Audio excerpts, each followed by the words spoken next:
vamos a comenzar otro tema, otro capítulo, el sistema digestivo.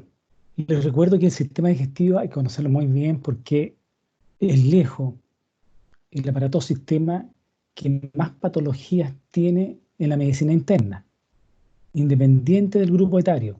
Es el aparato sistema que tiene más cánceres asociados. Y es el aparato o sistema, vamos a ver que es muy largo este tubo digestivo con su glándula anexa, que además está relacionado con la mayor cantidad de cirugías en especialidad, justamente solamente para aparato digestivo, que son los cirujanos digestivos, para redundancia. Entonces vamos a ver la importancia y vamos a comentar en su minuto algunos órganos, algunas zonas de este tubo digestivo, ¿no es cierto?, que se enferman más, que hacen más patología en la población. Y por supuesto hay que tener ojo en ese sentido, uno, para cuidarse ustedes mismos, sus familiares que son sus segundos pacientes, los primeros pacientes son ustedes, y ubicarse bien con la clínica, con la fisiopatología más adelante. Y por eso hay que conocer este sistema digestivo, aparato digestivo. ¿Ok? Entonces hablaremos de este aparato digestivo que es relevante. Fíjense que pregunta para usted, ¿cuál es la función del sistema digestivo, del concepto que traen de biología, de ciencia, de enseñanza media del colegio? Digerir los alimentos. Ya, muy bien, digerir los alimentos. Cuando dice la palabra digerir, es una palabra técnica, digerir. Por tanto, yo entiendo que usted y los demás compañeros se entienden la nomenclatura, pero igual lo vamos a ir aclarando, que son definiciones y términos que nuestro idioma, al fin y al cabo, un idioma anatómico que es transversal en el área de salud. Es cierto, la función más importante del aparato digestivo, tubo digestivo, es procesar los alimentos, los macronutrientes. Estos macronutrientes sin los cuales no podemos vivir. Necesitamos de esos nutrientes que están en el entorno, ¿no es cierto? Necesitamos biomoléculas como son las proteínas, como son los lípidos, como son los carbohidratos, como son los oligoelementos, ¿ya?, que se necesitan en bajas concentraciones, las vitaminas que necesitamos. Si no obtenemos estos alimentos, ¿no es cierto?, en primer lugar, para ingerir, ese organismo, por supuesto, va a fallecer, ¿no es cierto? Ya hablamos anteriormente que para formar ATP, energía a nivel celular, a nivel de la mitocondria, se necesita como sustrato al oxígeno y a la glucosa. ¿Ok? Por lo tanto, necesitamos degradar estos macronutrientes en un proceso, ¿no es cierto?, ¿ya?, de digestión que se llama de fragmentación a sus unidades básicas para que puedan ser absorbidos a nivel de este largo tubo digestivo. Pero no en todos los componentes del tubo digestivo se absorben alimentos, solamente en ciertas zonas. Por lo tanto, vamos a ver que este aparato o sistema digestivo se compone de un tubo digestivo literalmente que va de la boca hasta su salida, que es en la región del periné, en la región del piso pélvico, ¿no es cierto?, en la zona posterior, a través del ano. ¿Ok? Por lo tanto, va a ingresar este alimento, lo que no se degrada, lo que no se absorbe, tiene que ser eliminado por, ¿no es cierto?, la salida de este gran tubo que es a través del ano. ¿Ok? Hay una serie de glándulas que van a participar en la digestión que son vitales. ¿Ya? Cualquier patología que lo afecte, una enfermedad que lo afecte en forma aguda o en forma crónica, un cáncer, va a costar la vida a esa persona porque justamente son glándulas que tienen que ver con la digestión, con la degradación de estos macronutrientes. Y si esos macronutrientes no pueden degradarse, no pueden ingresar al organismo. Por tanto, las células no pueden obtener, en primer lugar, su energía básica para sustentarse. No va a absorber aminoácidos, lípidos, vitaminas, oligoelementos que participan en las reacciones bioquímicas. Por lo tanto, está condenado a muerte ese organismo si no soluciona su problema. ¿Ok? Como vamos a ir comentando. cuando vayamos bajando por este sistema digestivo y su largo tubo. ¿De acuerdo? ¿Ok? Entonces, este tubo digestivo tiene como función transformar los macroalimentos en microalimentos, unidades básicas que deben ser absorbidos, ¿ya?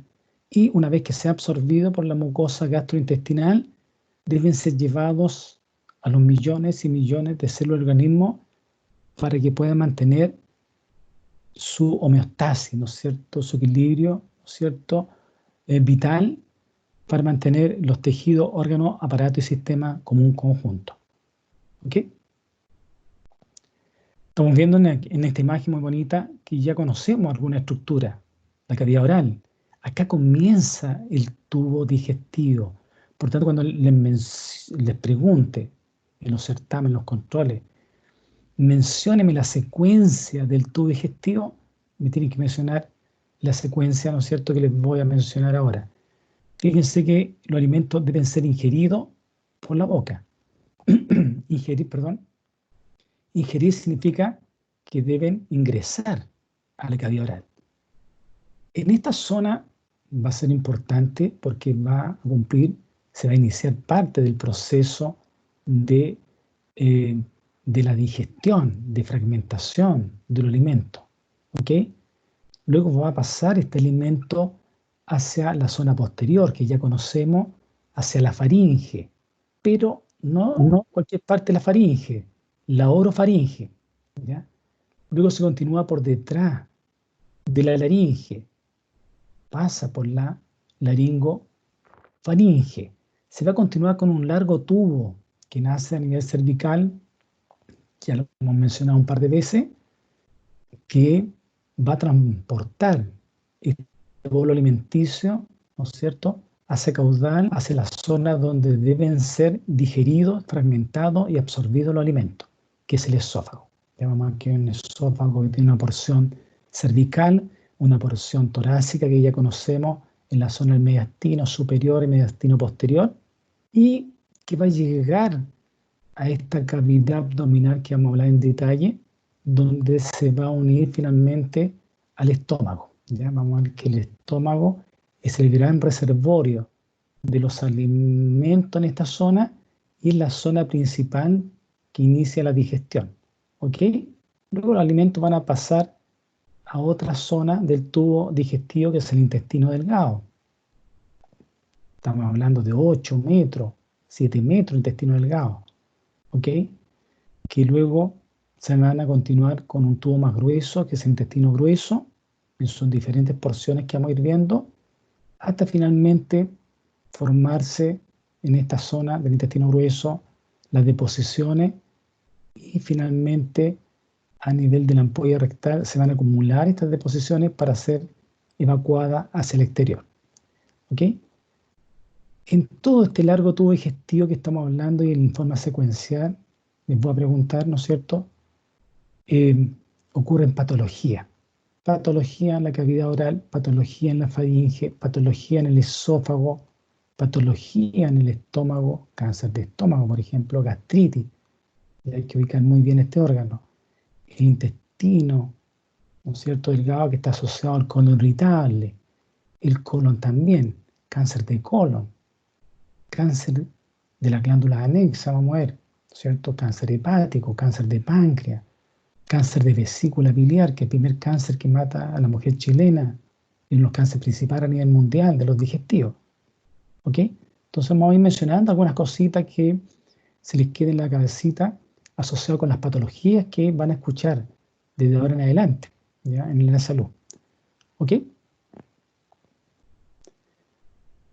Por lo tanto, los alimentos deben ser ingeridos, ¿no es cierto? Y en esa ingestión deben ser reducidos mecánicamente, deben ser fragmentados, ¿ya? Literalmente van a ser fragmentados, licuados, ya transformándose en una especie de papilla, ¿no es cierto?, que vamos a ver que es el quimo a nivel el estómago, y van a intervenir una serie de enzimas digestivas para fragmentar finalmente a sus unidades básicas, los alimentos para que puedan ser absorbidos y lo que no se absorbe pueda ser eliminado. ¿Ok? Y en este proceso tenemos que es importante entender el término ingestión. Ah, Ingestión, eh, ingestión. todas, Alguien, cierren el audio, por favor. Alguien que se le quedó abierto el audio. 2 platos. Ujú. Cierren el audio, por favor. Gracias. Avisarle al compañero. Chiquillos, tengan cuidado con los audios, que lo dejen abierto porque entorpecen la clase y distraen a los compañeros. Perdón, profe. Ok. Entonces, continuamos. Entonces, es importante entender el término ingestión. Ingestión viene de ingerir, ¿ya? O sea, de ingresar. Va a ingresar este alimento y en otro proceso que se llama digestión van a actuar, perdón, van a actuar las diferentes enzimas que vamos a ver que pertenecen a ciertas zonas del tubo digestivo y de glándula que van a permitir la fragmentación. Cuando se fragmentan los macronutrientes, estas biomoléculas, ¿no es cierto?, que son las proteínas, que son los lípidos, que son los carbohidratos, a sus unidades básicas, como son los aminoácidos para las proteínas, los carbohidratos es la glucosa y los lípidos, ¿no es cierto?, a lípidos de cadena corta, mediana y cadenas medianas, ¿no es cierto?, colesterol, que van a ser absorbidos a nivel del tubo digestivo más distal. ¿Ok? Ese es el proceso de digestión. Además, en la digestión va a ser importante el ácido clorhídrico presente en el estómago, ¿ya? Sobre todo para activar la cascada, ¿no es cierto?, enzimática de las proteínas. Una vez que se degradan a unidades básicas, va a ser importante el proceso que se llama absorción. Es decir, desde el lumen de este tubo digestivo, estamos hablando a nivel de intestino delgado, ¿no es cierto? Que vamos a ver en qué zona específicamente, y algunas sustancias se van a absorber a nivel de mucosa de estómago, van a pasar del lumen del tubo digestivo, que si bien es cierto, está dentro del cuerpo, está fuera del medio interno. Recién van a pasar a la circulación y de esa forma va a permitir que lleguen a diferentes regiones del cuerpo, ¿no es cierto?, proveyendo los nutrientes necesarios. Les recuerdo que todo lo que se absorbe a nivel del tubo gastrointestinal va a pasar por el hígado, todo. ¿Ya? Vamos a ver que hay una vena especial, que es la vena porta, que es una vena puente en realidad, que conecta el tubo digestivo, ¿no es cierto?, y va a permitir que estas sustancias, estos nutrientes, estos micronutrientes, sean absorbidos y primero pasan por el hígado antes de ser enviados al resto del organismo. Y finalmente vamos a ver que ciertos nutrientes no van a ser absorbidos, en primer lugar, la gran mayoría porque no tenemos enzimas para degradarlo o la capacidad, ¿no es cierto?, de la mucosa gastrointestinal no da abasto para poder degradar la cantidad de alimentos que están llegando. ¿Ok? Recuerdo que una de los tipos de carbohidratos que no podemos degradar es la celulosa, ¿no es cierto? La celulosa que está presente en la pared de las células vegetales. ¿Ok? Y por lo demás, justamente los vegetales, a raíz de ese inconveniente que tenemos justamente con la degradación de este carbohidrato, que no tenemos enzima para ello, nos va a permitir un estado de salud, ¿no es cierto?, con respecto a lo que es la constipación, que lo vamos a comentar en su minuto. Por tanto, estos diferentes procesos que ocurren en el aparato digestivo, sistema digestivo, que es complejo, involucra un gran tubo digestivo que cumple funciones muy específicas cada segmento de él, y cada una de las glándulas que está anexada a él son vitales, que lo vamos a comentar en su minuto.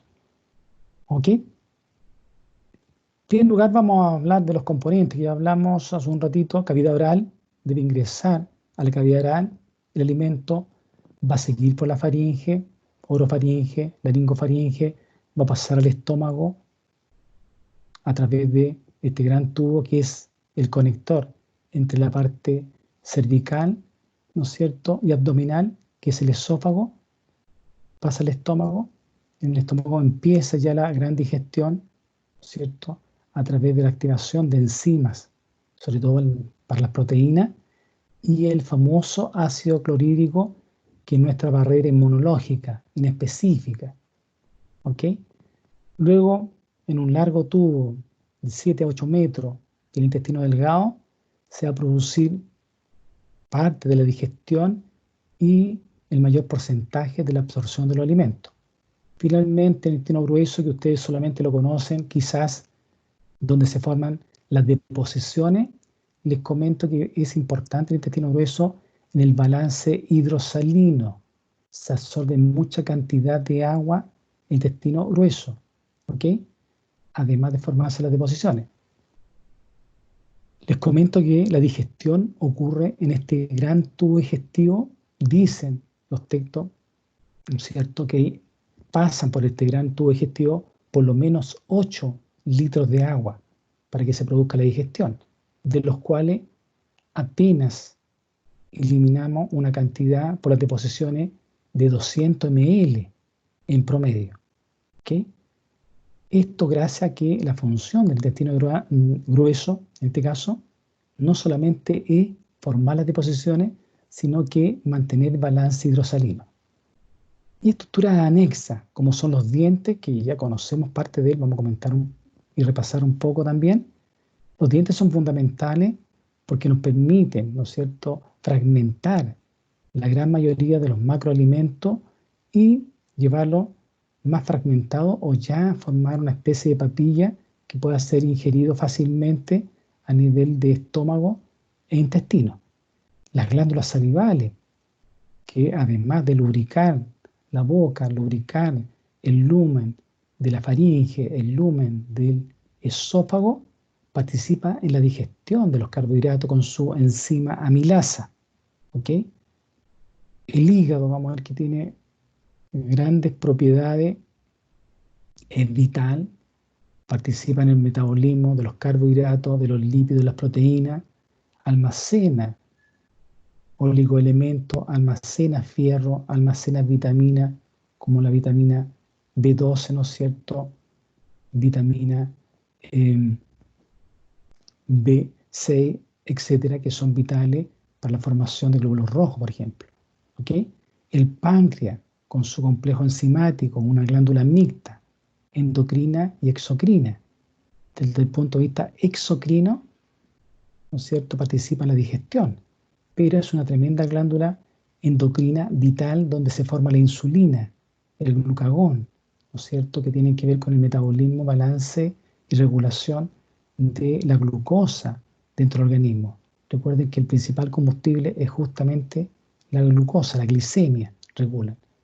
Y otras glándulas propias del canal alimentario, vamos a ver que una serie de glándulas también están participando en este gran tubo digestivo que no están organizados como órgano tal, como son las glándulas que producen enzimas a nivel del lumen del intestino delgado, glándulas que están lubricando con su mucus, ¿no es cierto?, en la zona del intestino delgado, intestino grueso, etc. La boca ya la conocemos, la boca tiene como misión principal, ¿no es cierto?, la masticación del alimento y formación del bolo alimenticio, la fragmentación.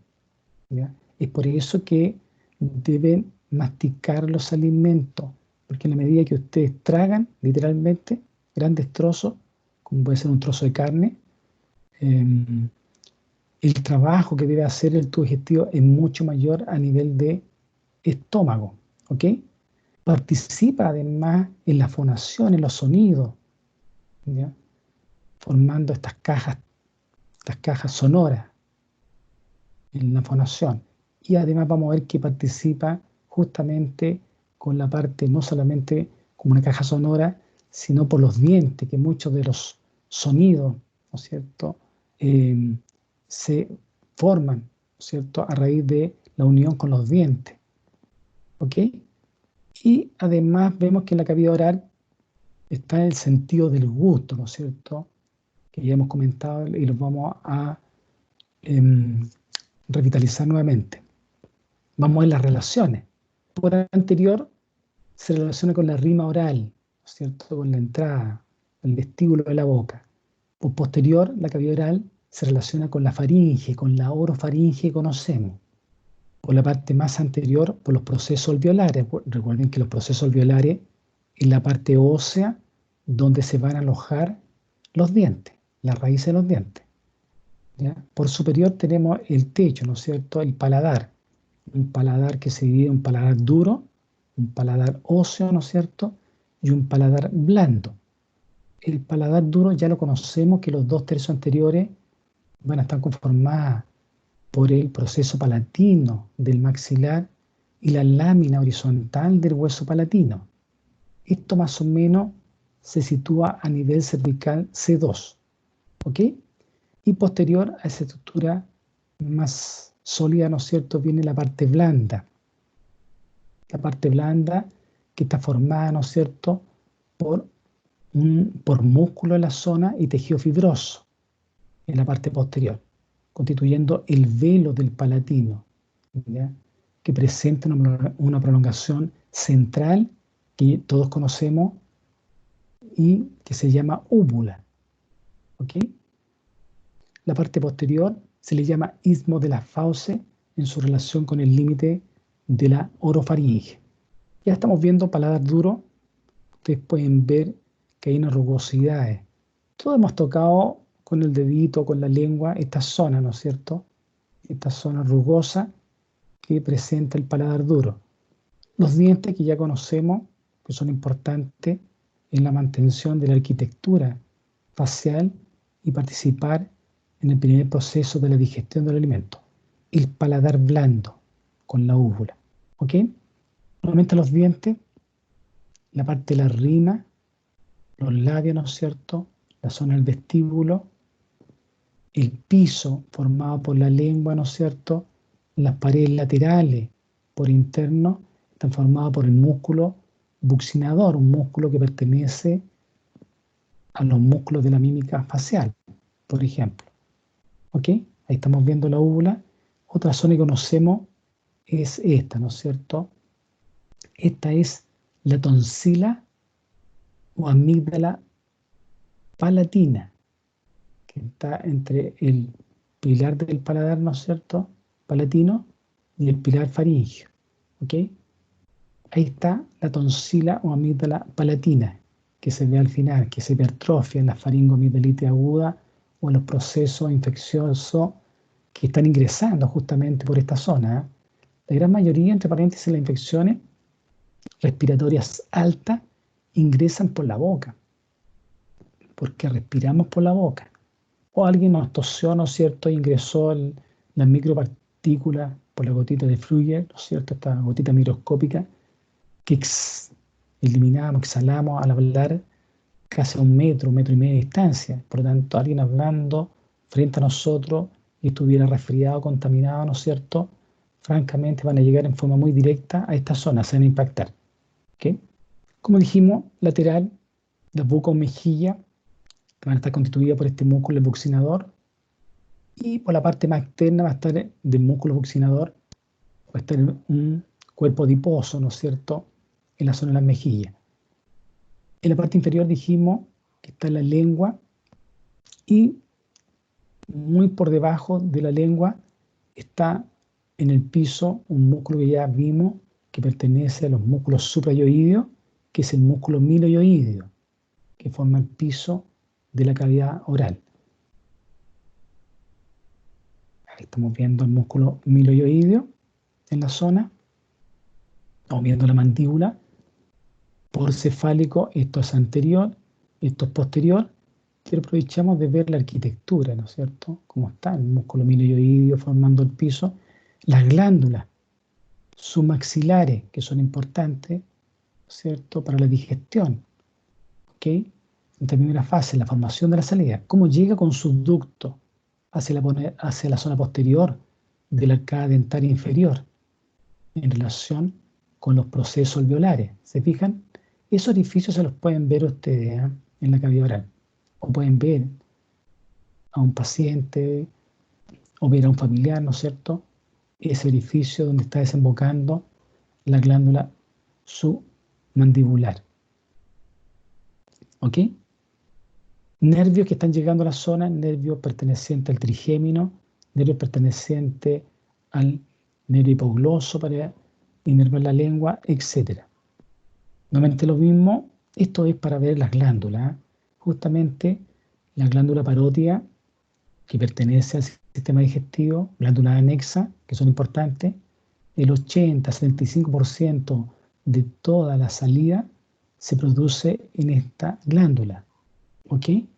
1 litro y medio diario para lubricar la mucosa de la parte superior, ¿no es cierto?, de este gran tubo digestivo y participar de esa manera en la masticación y en la formación del bolo alimenticio. ¿Ok? La glándula submaxilar, ¿no es cierto?, y parte de la glándula sublingual de la zona. Los dientes que ya los conocemos, los dientes, ¿no es cierto?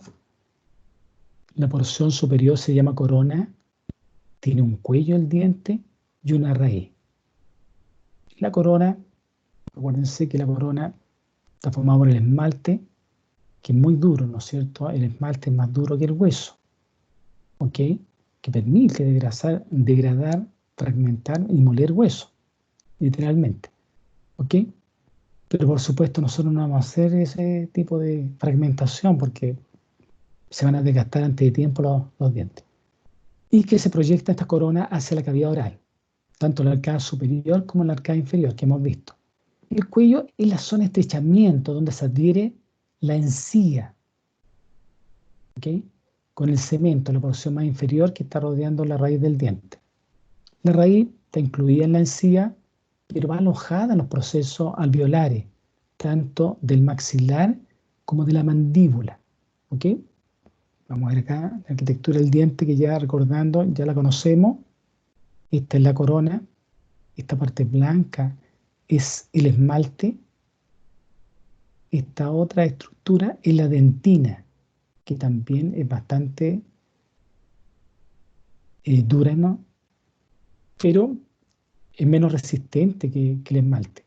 Fíjense que la dentina, esto es en forma tridimensional, aquí tenemos un corte que estamos viendo, un corte que puede ser un corte, en este caso por el filo que tiene, un corte sagital, ¿ya?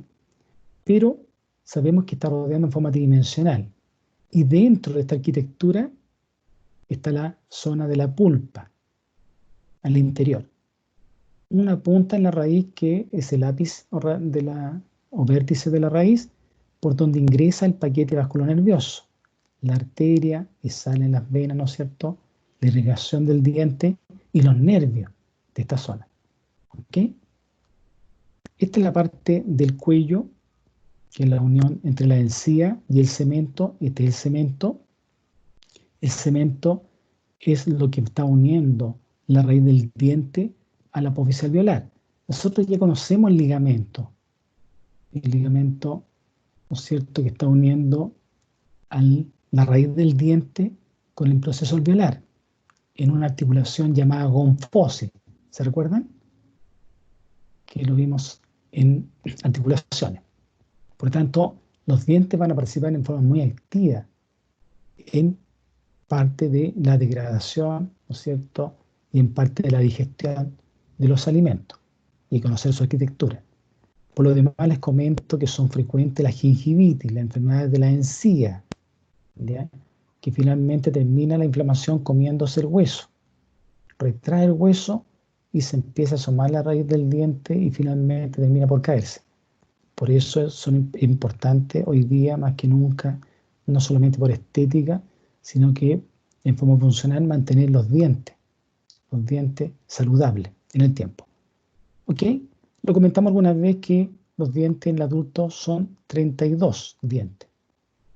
32 dividido en 4 cuadrantes, 8 en el cuadrante superior derecho, 8 en el cuadrante superior izquierdo, 8 en el cuadrante inferior derecho y 8 dientes en el cuadrante inferior izquierdo. ¿Ok? Eso ya lo hemos evaluado incluso en el laboratorio, ¿no es cierto? En el laboratorio. para que conozcan la importancia de conocer los dientes. Otro detalle importante es que tenemos los dientes residuales, también llamados dientes de leche. ¿Ok? Acuérdense que los dientes de leche son 20. Son 20, son 5 por arcada por cuadrante, ¿cierto? En la arcada superior tenemos 10, lado derecho e izquierdo 5, y en la arcada inferior 10, lado derecho 5 cada uno de los lados. ¿Ya? Más o menos hay que saber a qué edad están emergiendo, que es la pregunta que siempre le hacen a la gente del área de salud. ¿A qué edad empiezan a emerger los primeros dientes? Los primeros en salir son los incisivos. Acuérdense que estos son los incisivos, incisivo central, incisivo lateral, recordando, incisivo lateral, canino, ¿ok? Canino, y después tenemos los dientes molares, ¿ok? Recuerden que no presentan premolares y no presentan los terceros molares, ¿de acuerdo? En cambio, los dientes definitivos, ya no hemos hablado de ellos, central, lateral, canino, primer premolar, segundo premolar, primer molar, segundo molar, tercer molar. La erupción de ellos también, cuando el recambio de los dientes, acuérdense que empiezan a cambiar los dientes un poquito antes. Fíjense que nosotros pensamos que pueden ser justamente como la primera incisión, salir los primeros incisivos, el recambio. Pero es el primer molar, en realidad, el que aparece en este recambio de dientes, de los dientes definitivos. ¿Ok? Y después vienen los incisivos mediales, laterales, etc. Y recuerden que los terceros molares son los últimos en salir, más o menos están emergiendo desde los 17, 18 años y hasta los 40 años. ¿Ya? Personalmente conozco una persona que a los 35 años le estaban saliendo los terceros molares. ¿Ok? Por lo tanto, no está tan alejado de la realidad esta información que sale en el net. ¿De acuerdo? La otra relación es que los terceros molares justamente están muy posteriores en relación justamente con a nivel de la parte del hueso palatino, a ese nivel. Entonces, lo importante es que hablamos crecimiento y desarrollo de la cara. Yo les decía, si no tenemos los dientes, pierde altura en la cara. Y si pierde altura en la cara, los músculos masticatorios, los músculos de la mímica facial quedan desproyectados, quedan desalineados. ¿Ok? O sea, en el fondo son tremendamente importantes el desarrollo de los dientes en esta formación de la cara. En la masticación, con su movimiento excéntrico, rotatorio, ¿ok? Etcétera. Y lo que les decía hace un rato, participa en la fonación, sobre todo, ¿no es cierto?, como válvulas para la pronunciación de ciertos sonidos, como la C, como la D, como la F, como la S, la T, la B o B, ¿no es cierto?, la Z, que requieren hacer una especie de válvula, ¿no es cierto?, para pronunciar estos sonidos. ¿Ok? Aquí estamos viendo una dentadura de primera dentición, todavía tiene 5 años, por lo tanto va a empezar a recambiar los dientes. Fíjense que esta radiografía asusta mucho a los padres. Los padres quieren saber cómo están los dientes de su hijo y le piden una radiografía para saber cómo están las raíces o los dientes definitivos ubicados. Y se encuentran con esta radiografía que les llama mucha atención a los papás. ¿Se fijan? Estos son los dientes de la primera dentición, los dientes de leche, los cuales, fíjense que en forma fisiológica normal, cuando empiezan a erupcionar los demás dientes, empiezan a comprimir la raíz. Y cuando comprimen la raíz, aquí está el paquete vascular nervioso. Por lo tanto, lo dejan sin irrigación. Y lo siguen comprimiendo, comprimiendo, comprimiendo, hasta que se empiezan a soltar solos. ¿Okay? A veces hay que ayudarlo a salir un poquito antes para que se acomoden los dientes rápidamente. Cuando no hacemos eso, queda un desorden. ¿Eh? Por eso hay tiempos en los cuales se empiezan a soltar y aunque uno no quiera, hay que sacar el diente. De tal forma que no permita que se empiecen a desalinear en forma temprana. Los músculos de masticación ya los hemos comentado un par de veces ya. El massétero, ¿no es cierto? Temporal, pteroideo medial y el pteroideo lateral. Me interesa que sepan y recuerden que está en relación con los pares craneanos, el nervio trigémino, la rama masticatoria, ¿no es cierto? Va a dar la inervación motora de estos músculos. Pero ya lo ubican ya ustedes. Pero me interesa ahora sí la función, sí o sí. Por lo tanto, vamos a ver que el massétero, el temporal, perdón, el temporal, el pteroideo medial, ocluyen, ¿no es cierto? Cierran la cavidad oral, ayudan a cerrar la boca, ¿no es cierto? Pero me interesa la otra acción. Los masséteros son protractores, protraen la mandíbula. ¿Ya? Protraer la mandíbula significa que la llevan hacia anterior, ¿no es cierto? La proyectan hacia afuera. En cambio, el músculo temporal, pregunta de prueba, es un retractor de la mandíbula, ¿ya? La tira hacia dentro, hacia posterior. Y por supuesto, participa en un movimiento complejo conjugado que se llama diducción. Diducción es un movimiento lateral que hace la mandíbula, ¿cierto? Se mueve hacia lateral en varias veces tratando de acomodar el bolo alimenticio, ¿no es cierto?, para fragmentarlo. El pterygoide medial, lo mismo, es un oclusor igual que el resto y protractor, protrae la mandíbula. Y el pterygoide lateral, vamos a ver que es un depresor, protector y diductor, produce el movimiento de diducción. ¿Okay? Y tenemos el músculo pterygoide lateral, que ya lo conocemos, del hueso esfenoide, ¿no es cierto?, de la parte baja del ala mayor del esfenoide, cara lateral, ¿no es cierto?, del proceso pterigoide, ¿no es cierto?, hacia el ángulo, ¿no es cierto?, la fosa que está en el cóndilo de la mandíbula. ¿Ok? Aquí estamos viendo, proyectando el pterygoideo medial que viene de la fosa pterigoidea hacia la cara interna de la rama de la mandíbula. Por tanto, les recuerdo esto que ya los vimos, los conocemos en algún minuto, es por la importancia que tiene la masticación. Y por lo tanto, lo que va a evaluar es la función que hacen estos músculos. ¿Ok? La lengua.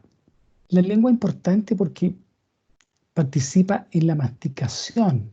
Recuerden que la lengua acomoda el alimento en la boca, lo lleva hacia los molares, lo mueve, lo moviliza.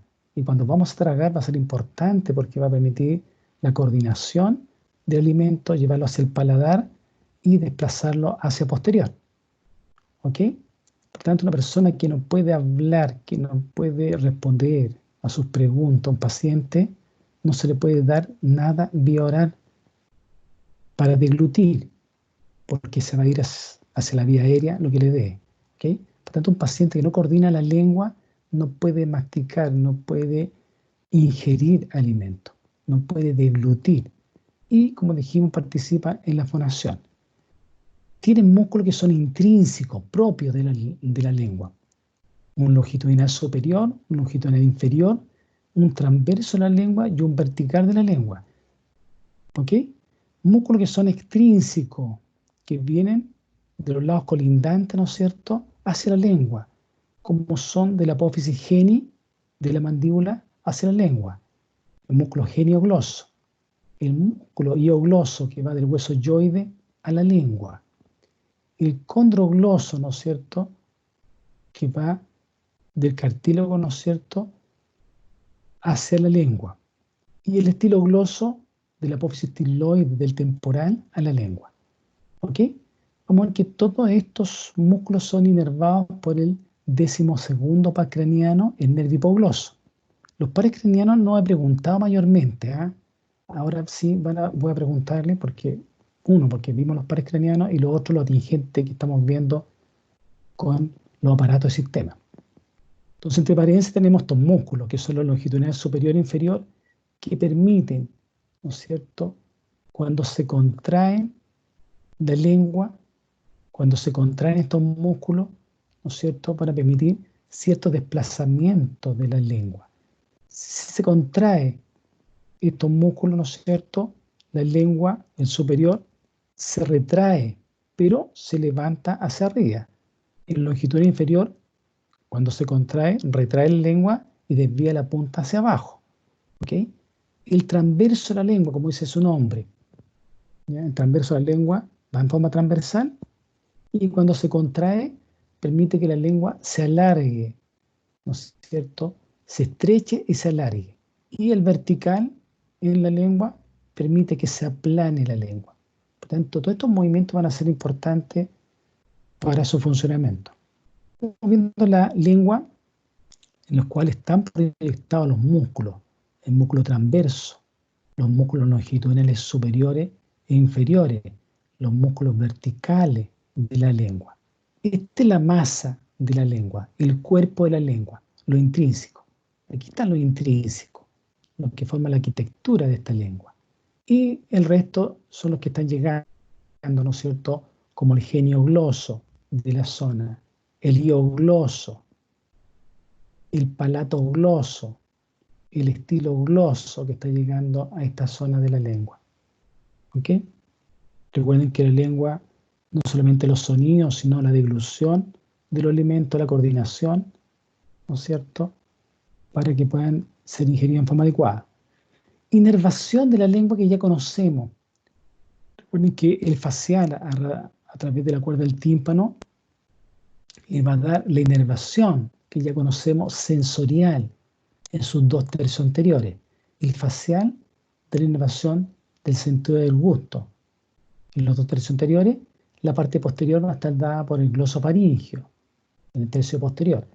Tanto la parte gustatoria, como en los pares craneanos, y la parte sensitiva. En cambio, los 2/3 anteriores de la lengua, de la parte sensitiva, es el nervio trigémino con su rama mandibular. ¿Ok? En cambio, en la parte más posterior, en relación con la epiglotis, justamente porque el vago da la inervación de esa zona, da la inervación sensorial, del sentido del gusto y de la sensibilidad de la zona. ¿Ok? Nervio vago, décimo craneano. Acuérdense que vamos a ver el mapa de la lengua. El sentido del gusto tiene estos quimiorreceptores que constituyen tubérculos gustativos que fluctúan entre 20 a 30 células especializadas en distintas cualidades del sentido. Por ejemplo, tenemos el sabor dulce, ¿no es cierto?, en el ápex, en la punta de la lengua. ¿Ok?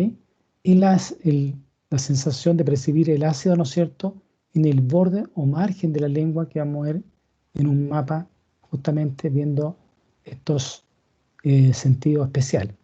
Y la parte salada en el ápex y también que se traslapa, ¿no es cierto?, justamente con el sabor dulce y en el borde de la lengua.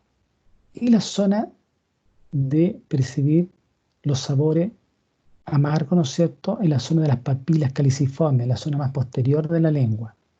Y además, la lengua tiene una serie de papilas filiformes, ¿ya?, que son muy abundantes, que permite, ¿no es cierto?, funcionar como un órgano táctil, ¿ya?, sentir el tacto, si es áspero, rugoso, liso, etc., se puede percibir por la lengua.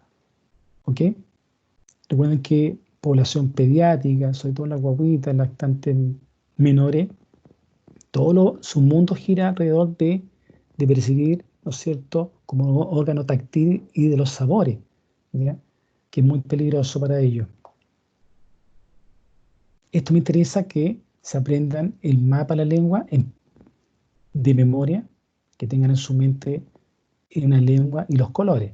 Dijimos que el sabor dulce va a estar en la parte de, este es el dorso de la lengua, la parte superior, de la punta de la lengua, ¿no es cierto?, en la parte del dorso, que se va a traslapar con el salado. El sabor salado también va a estar en esa zona y se traslapa hacia los bordes, hacia la zona más posterior.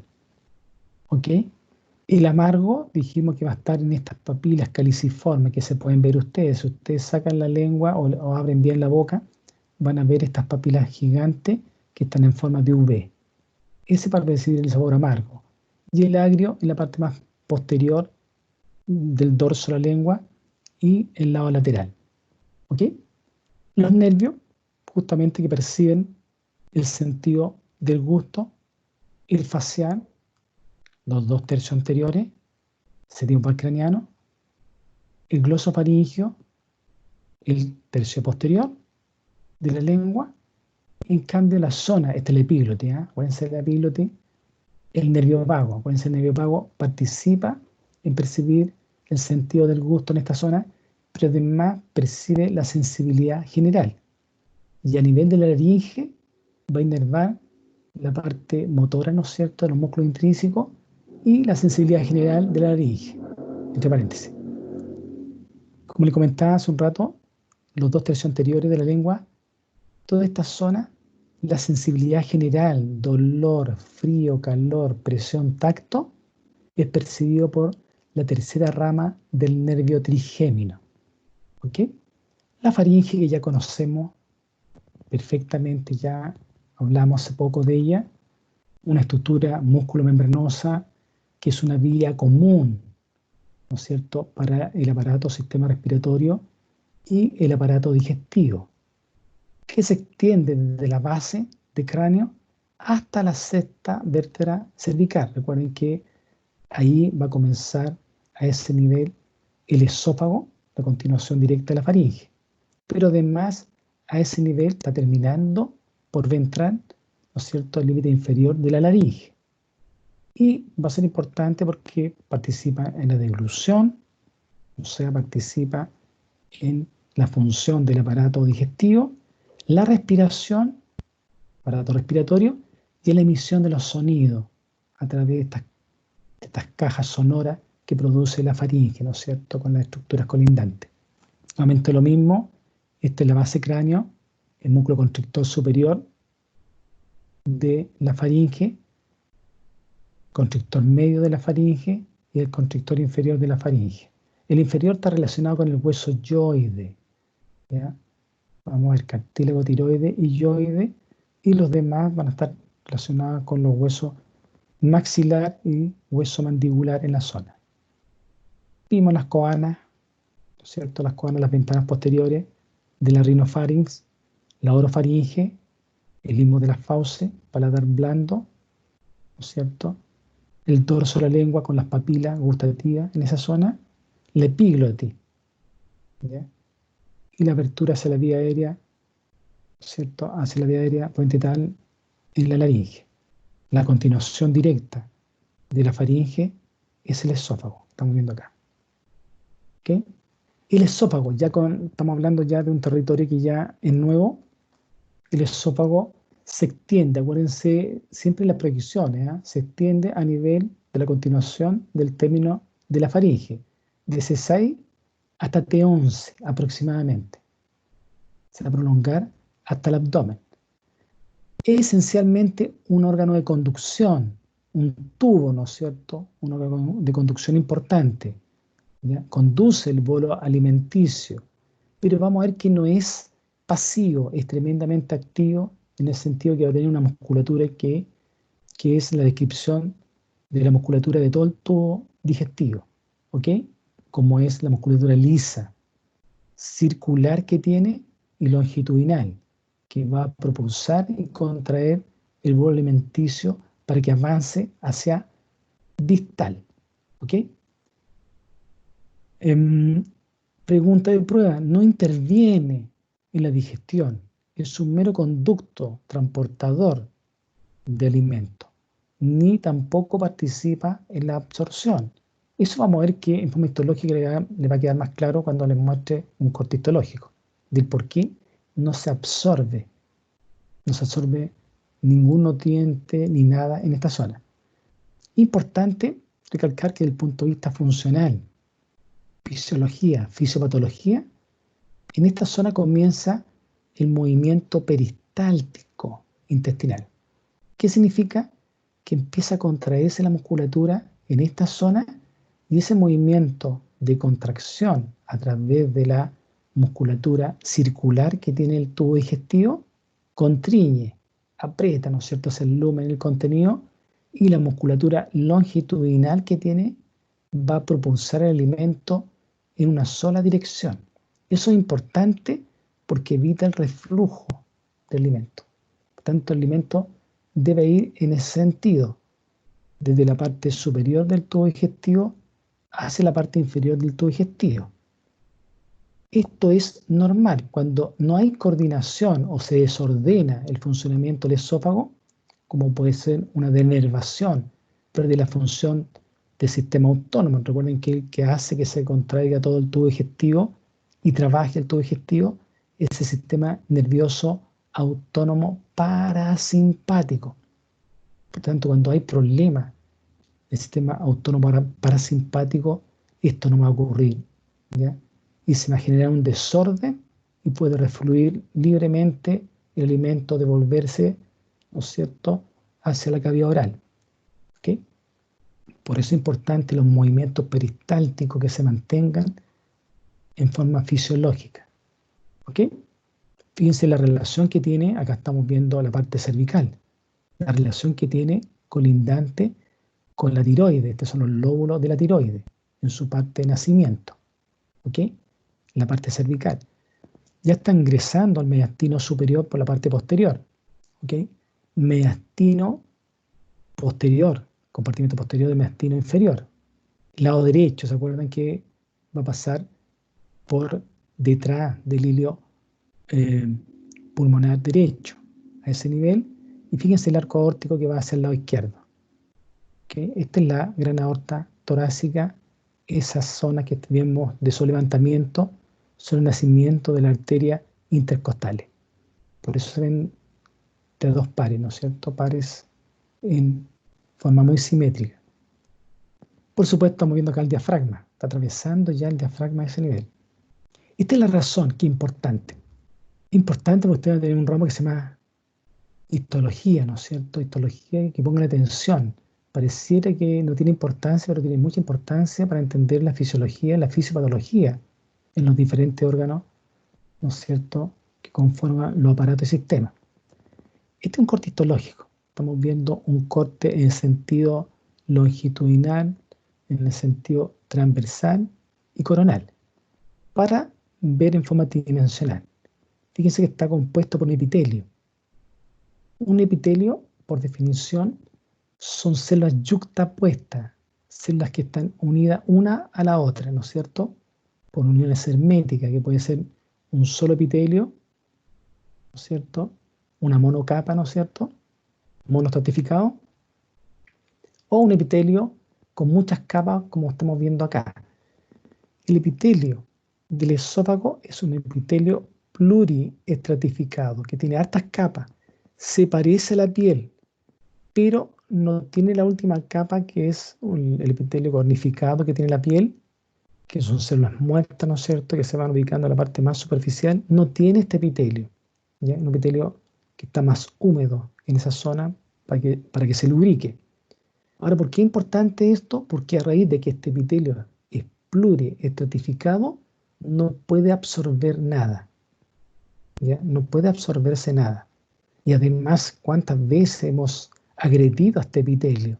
Cada vez que ustedes toman o ingieren, ¿no es cierto?, un alimento que está hirviendo, o toman agua hirviendo, un té, ¿no es cierto?, un café hirviendo, que es rico, ¿no es cierto?, cuando hace frío para entibiar el cuerpo, y sienten que les duele la parte de la faringe y les molesta la zona retroesternal cuando va pasando el líquido, le está causando una quemadura de primer y segundo grado a nivel de esófago. ¿Ok? Si no tuviera este epitelio, se perforaría el esófago, llegaría a la quemadura más profundo. Estamos hechos cuasi perfectos, cosa que no ocurre, ¿no es cierto? La capa mucosa, donde están llegando los vasos sanguíneos y la submucosa. Esto me interesa, las capas musculares, que es común al tubo digestivo. La capa más interna, esta musculatura lisa, recuerden que la musculatura lisa va a estar presente solamente en órganos internos, en vísceras, ¿ok?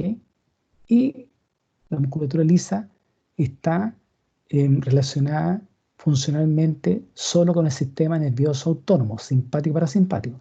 Por lo tanto, tenemos una primera capa, que es la capa circular, que es esta. ¿Ok? Y la capa más externa es la capa longitudinal. Y como todo órgano, ¿no es cierto?, tiene una adventicia. La adventicia generalmente está compuesta siempre por tejido fibroso, resistente, que le da la forma al órgano, que limita el órgano. ¿Ok? La adventicia. En cambio, en esta zona vamos a tener la irrigación, los vasos sanguíneos, las zonas de las glándulas en esta zona, de la submucosa. Y las papilas, ¿no es cierto? Las papilas por donde llega la irrigación, recuerden que se van nutriendo las células basales como en la piel por difusión, ¿no es cierto? En esta zona, por osmosis, ¿ok? Por lo tanto, no olviden estas capas. La capa circular siempre en tubo digestivo está hacia el interior, hacia el lumen. Este es el interior del tubo digestivo. En este caso el esófago. Pero es común a todo el tubo digestivo. ¿Ok? Y la capa longitudinal es más externa. Por lo tanto, la capa muscular circular en el esófago permite la constricción, constriñe, comprime, ¿no es cierto? En cambio, la capa longitudinal va a hacer avanzar, propulsa el bolo alimenticio, lo hace avanzar. Pero como los movimientos peristálticos comienzan en la parte superior, la constricción, ¿no es cierto?, y la propulsión, que son los movimientos peristálticos, comienza desde la zona del esófago y termina en la ampolla rectal. Es por eso que cada vez que comemos, si tenemos llena la ampolla rectal, nos dan ganas inmediatamente o posteriormente a ingerir alimento, ¿no es cierto? Nos dan ganas de ir al baño. ¿Ah? Por este reflejo de propulsión que tenemos, que tiene una lógica, ¿ya? Que debe hacer avanzar todo el tubo digestivo. Todo el tubo digestivo está trabajando, pero no se queda con el contenido mucho tiempo. Va a depender de lo que estemos ingiriendo, porque si estamos ingiriendo alimentos, la propulsión va a ser más rápida. ¿Ya? Tiene que hacer avanzar a todo el contenido que está en el lumen del tubo digestivo. ¿Ok? El esófago consta de tres partes, una porción cervical, torácica y una abdominal. La porción cervical mide más o menos 5 centímetros. ¿Ok? La más larga de todas, por supuesto, que ya conocemos, es la porción que tiene en la relación con el tórax. ¿Ok? Aquí estamos viendo esta relación que conocemos que va por detrás de la tráquea. Acá se separa justamente cuando se divide en el bronquiofuente derecho e izquierdo. Acá sigue el esófago, ¿se fijan?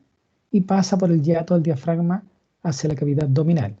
Y en esa porción solamente mide 2 centímetros. Un diámetro medio más o menos de 2,5 centímetros, su lumen. Cuando está vacío se aplasta, se cierra este lumen. Pregunta de prueba las constricciones, la estrechez que tiene este largo tubo que es el esófago. En su origen, en su nacimiento, al cruzar el arco aórtico, fíjense que el arco aórtico le está comprimiendo por el lado, en este caso, por el lado izquierdo. En su relación con el bronquio fuente principal izquierdo, nuevamente en el mismo lado. ¿Ok?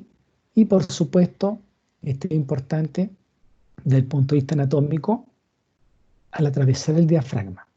¿Ok? Por lo tanto, este largo tubo que parece pasivo, al contrario, es muy activo, ¿no es cierto? Con sus movimientos peristálticos para hacer avanzar el bolo alimenticio, con su musculatura lisa, inervada por el sistema simpático y parasimpático. Por lo tanto, pregunta de prueba, el parasimpático hace funcionar a todo el tubo digestivo, tanto desde el punto de vista de los movimientos peristálticos, así como también del punto de vista de las glándulas anexas con sus secreciones exocrinas que liberan hacia el lumen para que participen en la digestión. ¿Ok? Un comentario solamente con este hiato esofágico que ya conocemos del diafragma. Fíjense que hay una patología que se llama hernia, hernia, hiatal. hernia del hiato. Significa que acá se va a continuar con un tremendo saco que vamos a ver después, que es el estómago, literalmente un saco, ¿ya? Un reservorio, en el cual se desplaza parte del estómago a través del hiato esofágico, atraviesa y llega al tórax, produciendo un gran reflujo de los alimentos, ¿no es cierto?, que se devuelvan en sentido contrario. ¿Ok? Es muy frecuente en la población la hernia del hiato, para que se entienda dónde está anatómicamente la hernia del hiato. Justamente el hiato es el espacio en forma de ojal, ¿no es cierto?, que tienen los pilares, el pilar derecho del diafragma, por donde pasa el esófago hacia la cavidad abdominal. Pero por el hecho de que aumenta la presión intraabdominal, sobre todo en personas con mucho peso, ¿no es cierto?, que tienen mm, mucha presión, que ejercen mucha presión en la cavidad abdominal, este hiato se va agrandando y por lo tanto permite que parte del estómago, literalmente, el estómago suba hacia el interior del tórax, que eso es patológico.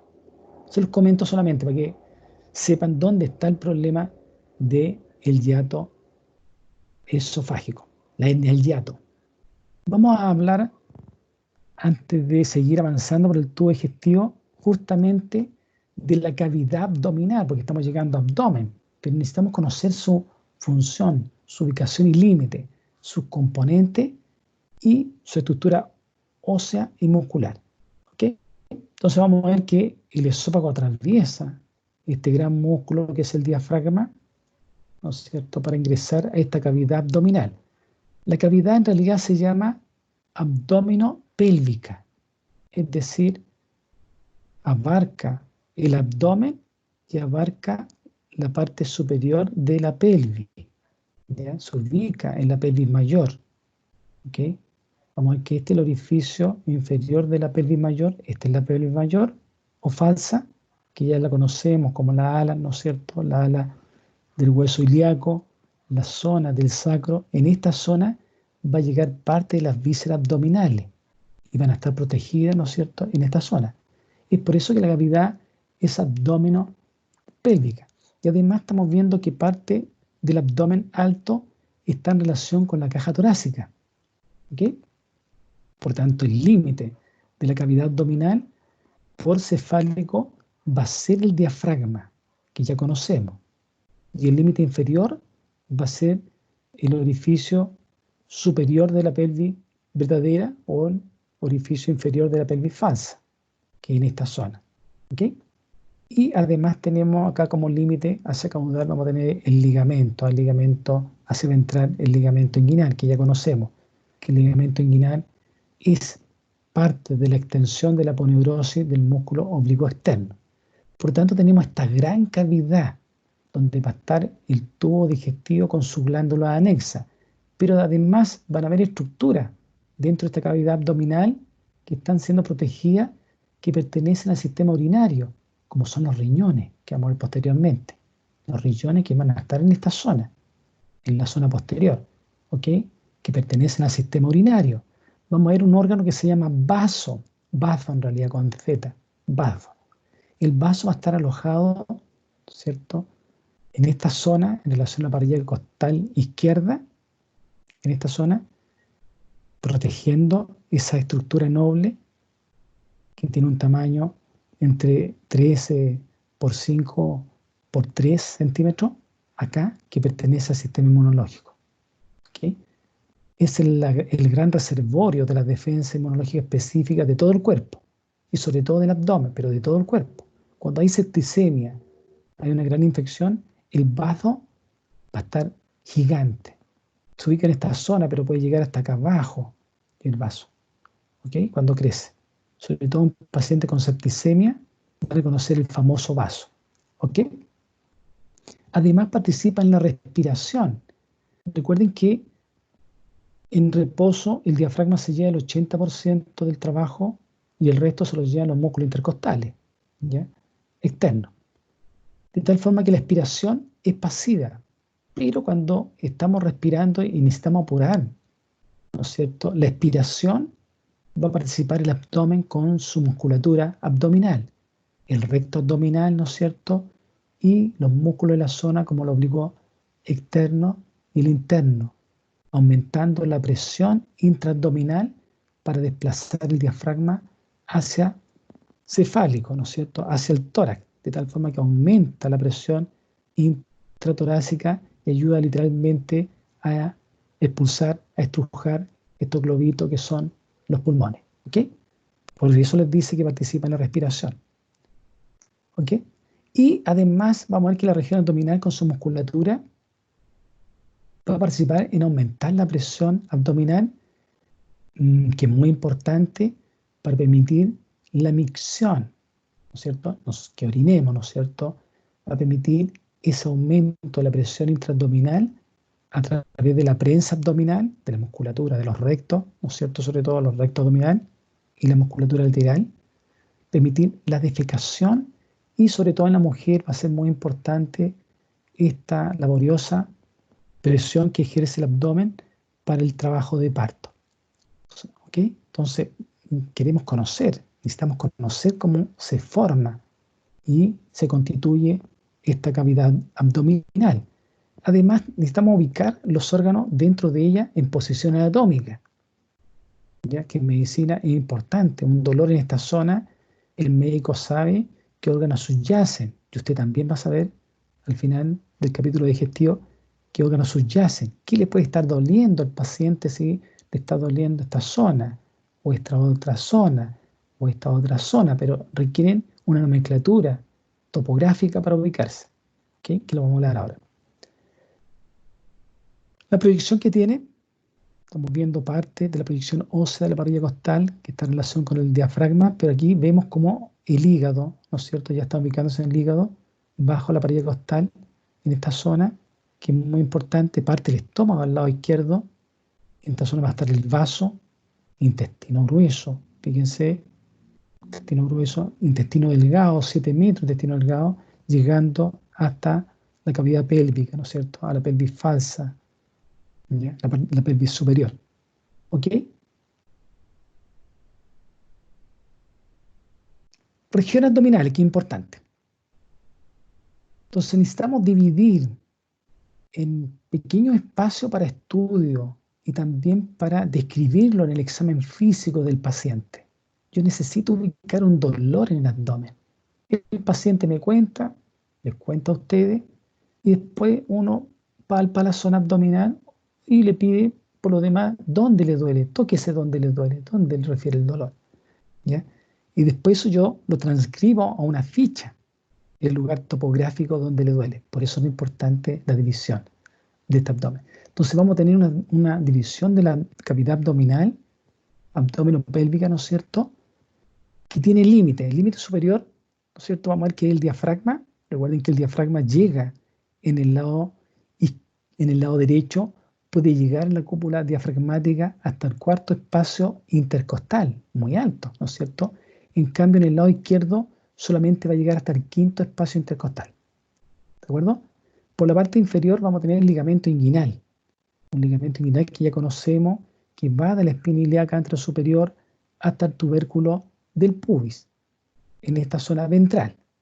Pero por la parte interna está en la pelvis falsa, ¿no es cierto?, o pelvis mayor que le llaman también, están alojadas parte de las vísceras abdominales por la parte interna. ¿Ok? Pero para efectos de examen físico necesitamos dividir esta zona. Y aquí tenemos dos líneas imaginarias, una en el lado derecho, que parte de la línea media de la clavícula, línea media de la clavícula del lado derecho, y se proyecta hacia caudal pasando por la mitad del ligamento inguinal. ¿Ok? Esta línea vertical. Otra línea imaginaria también, ¿no es cierto?, proyectada desde la parte media de la clavícula, se proyecta hacia caudal atravesando el ligamento inguinal. Entonces hay dos líneas paralelas en esta zona. ¿Ok? Luego van a haber dos líneas también paralelas en forma transversal. Hay dos formas de dividirlo. Uno la ubican bajo el reborde costal, la parte más inferior de la caja torácica, por el reborde costal, ¿no es cierto?, pasan esa línea imaginaria. Y la otra por la parte, ¿no es cierto?, de las crestas ilíacas en esa zona. ¿De acuerdo? En otras partes dividen un punto medio, ¿ah? Un punto medio porque vamos a ver que esto es variable anatómicamente. Es variable. Hay personas que son más longilíneas de tórax, o sea, son de tórax muy largo.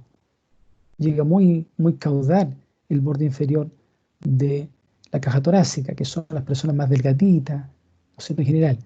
En cambio, personas que tienen tórax más simétrico, que son los mesomorfos, ¿no es cierto? Y que están un poquito más altos. Y los endomorfos, que son los más gorditos, tienen un tórax un poquito más corto y más ancho, más alto. Por lo tanto, se aleja mucho este borde con respecto al límite de la línea inferior. Y ahí se usa otro parámetro, ¿ya?, que es el ombligo. El ombligo, un punto equidistante entre el ombligo y el ángulo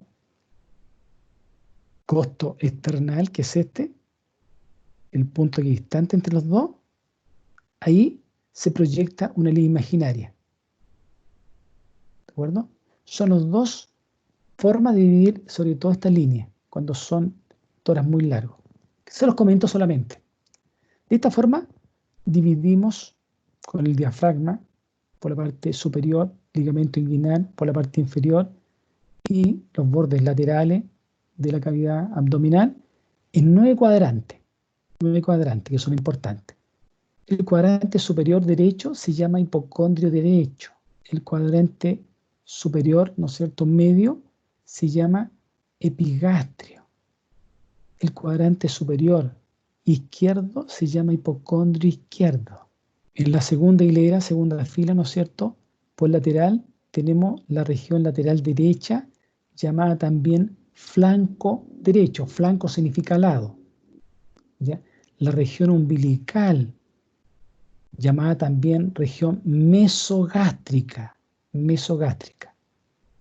Y la región lateral de esta segunda hilera, ¿no es cierto?, es la región lateral izquierda o del flanco izquierdo.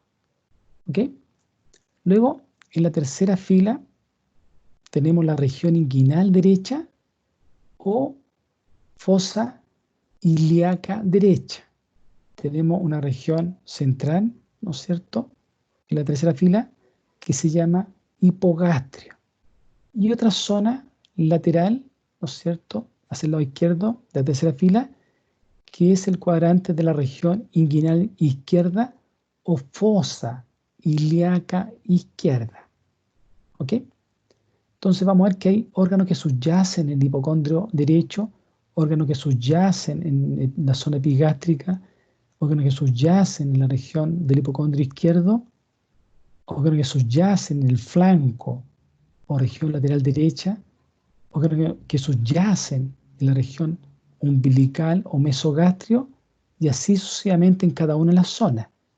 De tal forma que cuando hay dolor, uno lo describe. Si el paciente le duele esa zona y se toca, yo refiero, el paciente tiene un dolor en el hipocondrio derecho. El paciente tiene un dolor no, también me duele esta zona, me duele aquí, pero también se me corre hasta acá, y también me duele hasta acá. Entonces, describo, el paciente refiere un dolor en el hipocondrio derecho que abarca epigastrio, hipocondrio izquierdo. ¿Okay? El paciente refiere un dolor en la zona periumbilical o umbilical o del mesogastrio. Ahora, ¿por qué es importante? Porque van a haber órganos subyacentes en esa zona, y yo sé que el intestino delgado, ilion y yeyuno están en esta zona. Por lo tanto, una gastroenteritis, yo sé que tiene una enteritis, le duele esta zona, pero además le duele estas otras zonas, está con diarrea, vómito, le duele aquí. ¿No es cierto que los pacientes llaman la boca del estómago? Curiosamente, que algo de anatomía saben, que está el estómago por ahí, ¿no es cierto? Que vamos a ver un ratito más. Y además les duele en la zona central del abdomen. Y nosotros referimos, les duele el epigastrio y la zona umbilical o del mesogastrio. Por tanto, sabemos que con ese dolor tiene una gastroenteritis. ¿Se fijan? Si les duele el hipocondrio derecho, que vamos a ver que está el hígado y está la vesícula biliar, ¿ya? sabemos que puede ser una colitiasis activa, ¿no es cierto?, sintomática en la mujer. Vamos a ir viendo, por lo tanto, esta anatomía de descripción en 9 cuadrantes es la que se describe en medicina, ¿no es cierto?, y como lenguaje universal, porque nos permite definir en lugares más pequeños la cavidad abdominopélvica, ¿no es cierto?, y describir sus órganos, ¿ya? Y saber qué estructuras más o menos están debajo de él que puede indicarnos cuál es el problema. Sabemos que uno de los dolores más frecuentes en la población es acá, en la zona del epigastrio. Hay pacientes que refieren dolor, pero ¿le duele aquí? No, me duele acá, pero no, me duele acá arriba, aquí me duele. Por tanto, les comento que la patología más frecuente de esta zona es del estómago, son las úlceras o gastritis en la población y el paciente refiere el dolor en esta zona. Sí, me duele un poquito más abajo, pero no, pero aquí es el problema. ¿Ok? Por tanto, sin saber medicina, sabiendo solamente anatomía y la frecuencia de la patología, yo sé que puede ser una gastritis que tiene sus características clínicas, ¿no es cierto?, etcétera. Así como el dolor más frecuente, el hipocondrio derecho, es la vesícula biliar. ¿Ya? Lamentablemente, la mujer chilena es campeona mundial en colitiasis, en formar cálculo en la vesícula. Y además, la colitiasis crónica, ¿cierto? Estos cálculos de vesícula están relacionados con el cáncer de la vesícula, primer cáncer que mata a la mujer chilena, hoy y antaño. ¿De acuerdo? Por eso es importante los dolores. Le está doliendo acá y no le duele, no, me duele acá. ¿Ya? Entonces, sobre todo si ya pasó la edad media y es una adulta media, adulto mayor que está con dolor en esta zona, me preocupa. ¿Ok? Y tiene sus características el dolor también. El colon, dolor de colon irritable, es de fosa ilíaca izquierda o región inguinal izquierda en esta zona. Empieza el dolor acá y se transmite al resto del abdomen, pero empieza acá y después se extiende y duele el resto del abdomen. El famoso colon irritable. Dolor en la zona del hipogastrio, que vamos a ver que está en relación con el intestino, por el tubo digestivo, pero detrás de él está la vejiga, una cistitis, una infección urinaria, etcétera. Entonces hay dolor en esta zona de la fosa ilíaca derecha o región inguinal derecha. Acá va a estar el apéndice vermiforme, el apendicitis, ¿no es cierto? Un dolor en esta zona, me duele acá, pero más acá. Sí, me duele un poquito el abdomen, sí, pero ayer me dolía todo, pero hoy día en la mañana me decía con dolor que está acá, me duele más acá. Y tocamos por acá, sí, me duele, sí, un poquito, poquito, poquito. Aquí salta el paciente.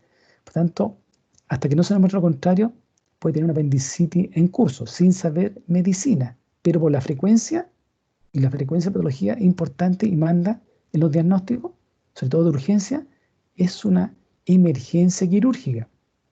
Si pasa peritonitis, se le rompe el apéndice, va a matar al paciente. ¿Ya? Una peritonitis. Son pocos los que sobreviven a un shock séptico. ¿De acuerdo? Por tanto, ante la duda, incluso los cirujanos, ante la duda, está el dolor ahí, tengo la duda, dice el cirujano, va a operar igual.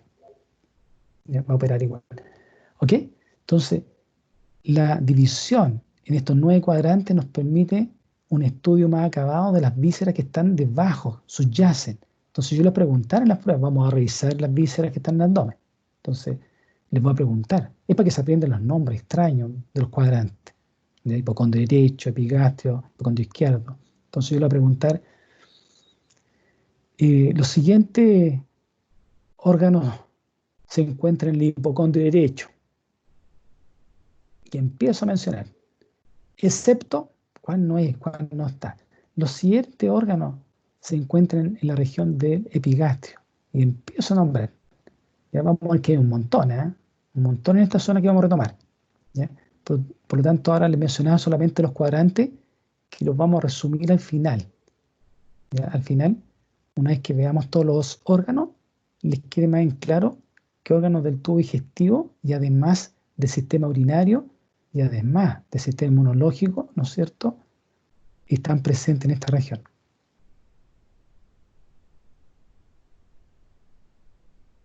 ¿Ok? Ahí tenemos la parte superficial ¿Se fijan?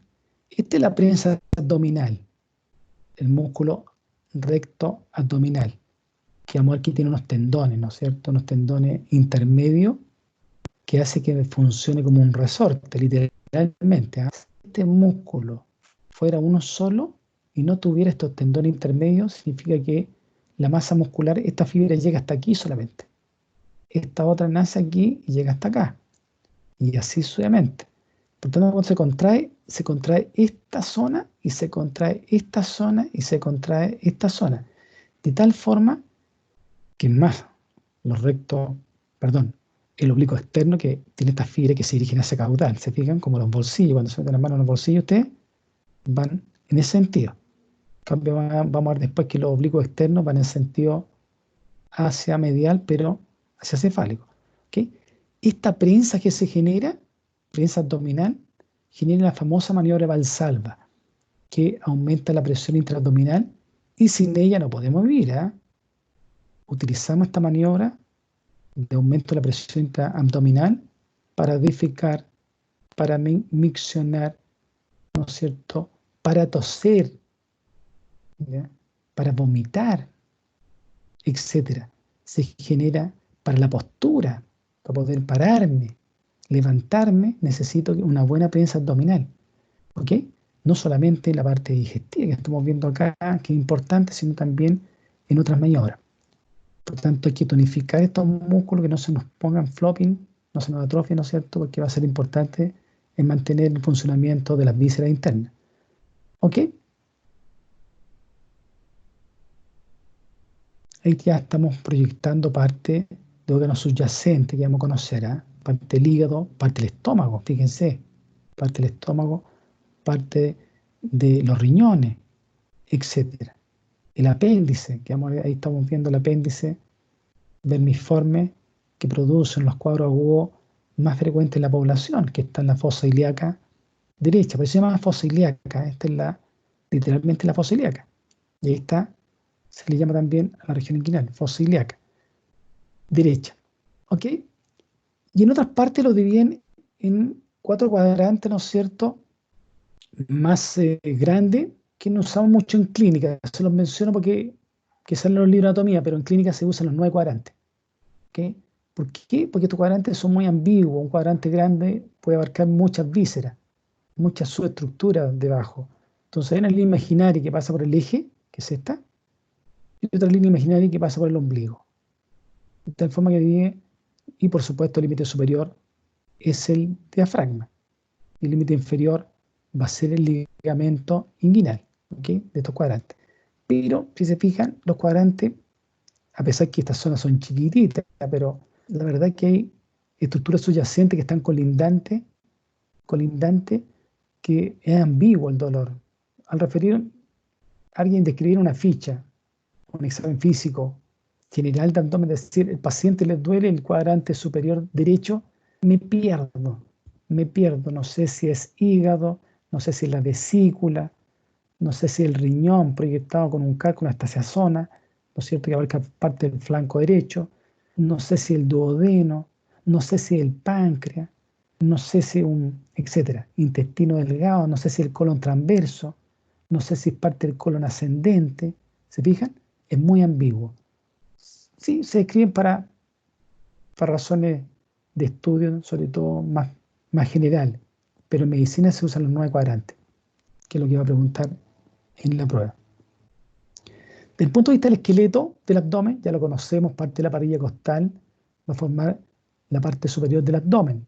Ya recordemos que la parilla costal está protegiendo órganos nobles como el hígado, que el hígado, si le llegara un combo al hígado, ¿no es cierto?, un golpe al hígado, el hígado, vamos a ver que es el órgano más grande del organismo, macizo, muy vascularizado, pesa 1,5 kg por medio. Un traumatismo en esa zona puede hacer estallar el hígado, y una hemorragia interna de ese calibre es incoercible, puede matar al paciente.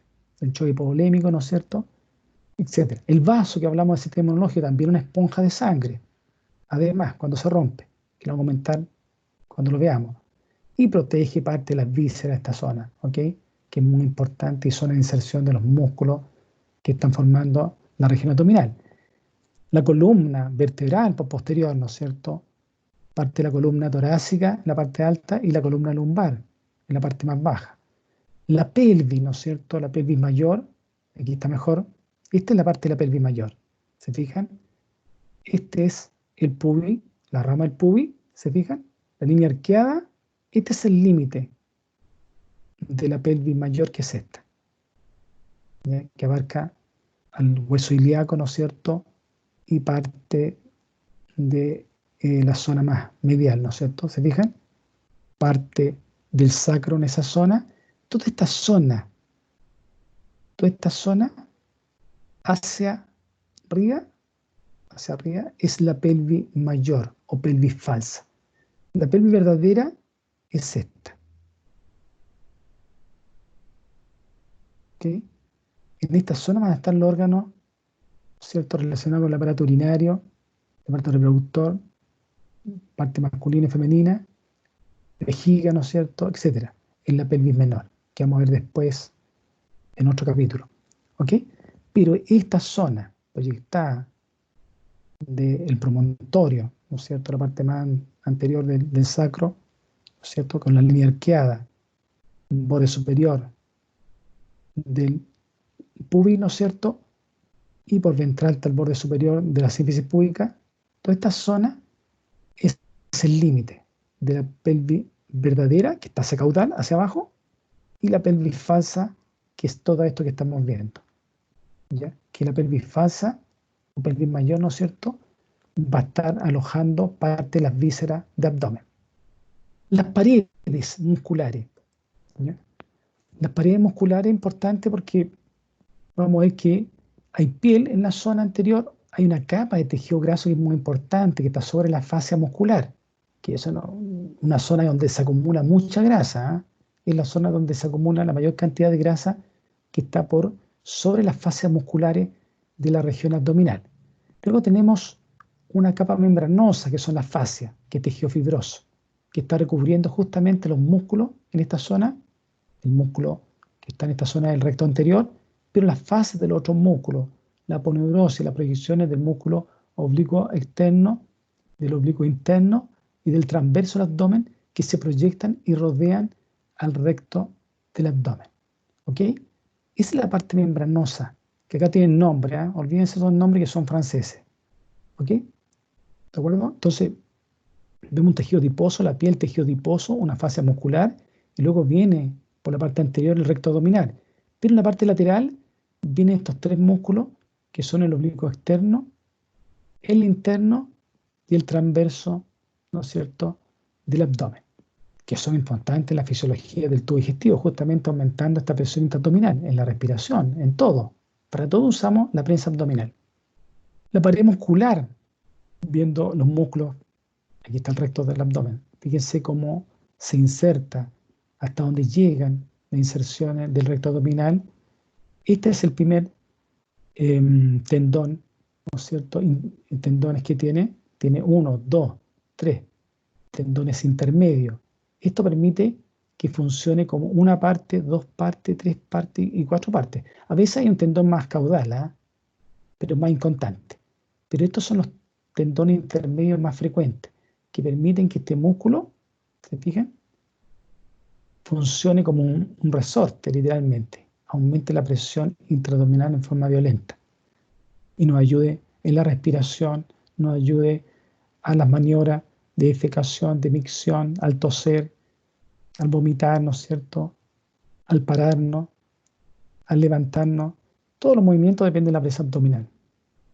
Nuevamente los músculos, visto por lateral, el oblicuo externo, que las fibras musculares se van a proyectar en esta zona, van a ir así las fibras del oblicuo externo, desde cefálico a caudal y desde lateral a medial, en esa zona, en esa forma, en esa dirección.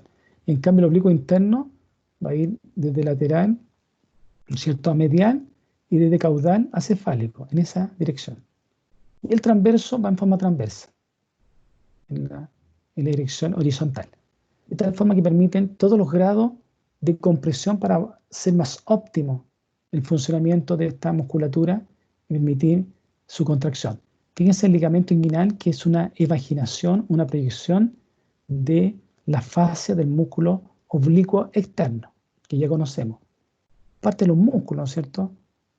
Ahí estamos viendo, vamos a ver otra imagen de músculo, la pared posterior del abdomen. Fíjense, ya conocemos el diafragma. Aquí se aprecia nuevamente el diafragma que ya conocemos con su hoja lateral, acuérdense, tiene una forma de un trébol, hoja lateral derecha, lateral izquierda, y la anterior está proyectada hacia nosotros, donde va el corazón, ¿no es cierto? Acá van alojados los pulmones en esa zona. Fíjense que los pilares de donde viene la inserción de la parte más inferior de los límites inferiores de la caja torácica y se proyecta y se inserta en las 6 últimas costillas. ¿Se fijan? Todo esto es diafragma. Todo esto es diafragma. Aquí estamos viendo el hiato para el paso de la aorta, ¿no es cierto? El hiato para el paso del esófago. Pero todo esto es el diafragma.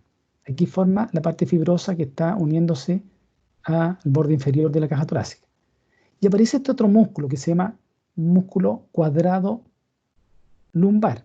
Tiene esta forma cuadrada, ¿no es cierto?, que va de los bordes inferiores de las costillas hasta el borde superior o posterior de la cresta ilíaca. ¿Ok? ¿Se fijan? Y este músculo que conocemos, que es el músculo psoas, el psoas menor y el psoas mayor, que lo conocemos que se origina, ¿no es cierto?, de T12, L1, L2, L3, L4, L5, ¿no es cierto?, y se proyecta hacia caudal juntándose con el ilíaco. Este es el músculo ilíaco. Por tanto, esta es la musculatura posterior de la región abdominal. ¿Se fijan? Abdominal, donde está la pelvis falsa, donde todavía van a llegar parte de las asas intestinales a esta zona. ¿Ok? Parte del colon, que vamos a ver después. Parte del colon, en la zona del lado derecho de la fosa ilíaca derecha y fosa ilíaca izquierda. Por tanto, importante los límites del músculo. Cuadrado lumbar, psoas mayor, psoas menor, este es psoas menor, este es psoas mayor que se une con el tendón del músculo ilíaco y se insertan, y lo conocemos por extremidad inferior, se insertan en el trocánter menor. Este músculo es el principal músculo, ¿no es cierto?, que flecta la cadera, que nos ayuda a levantar y despegar del piso. Son potentes músculos. ¿Ok? Además, cansamos ver parte de los bordes nuevamente, los bordes de los músculos oblicuo externo, oblicuo interno y el transverso del abdomen. En este caso estamos viendo la fibra del transverso del abdomen. Muchísimas gracias. Compartan el video si te gustó y suscríbete al canal.